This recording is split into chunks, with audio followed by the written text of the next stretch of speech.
Morning friends, তো আজকে শুভ দোল পূর্ণিমা। তো সবাইকে জানাই দোল পূর্ণিমার শুভেচ্ছা। আমি সকাল সকাল উঠেছি, ঘরদোর মুছবো। ঘরদোর মুছে দেখো আমি ছাদের উপরে এসে পড়েছি। এখানে আলপনা করছি ছাদের উপরে।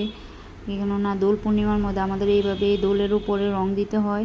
আর এখানে আমি দেখো পূজার ঘট আর কৃষ্ণ ঠাকুরকে বসিয়ে ফল টল কেটে নিয়েছি। আর দেখো আমার সন্টুমা কী করছে, প্রণাম করছে।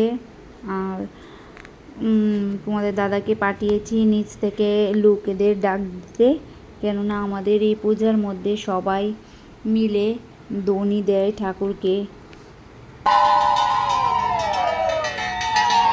তো ফাইনালি দেখো পুজো তো শুরু হয়ে গেছে।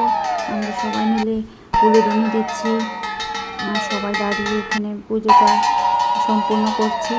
লোকদেরকেও নিচে থেকে ডেকে উপরে নিয়ে এসেছি। এখন পুজো শেষ হলে সবাইকে প্রসাদ দেব।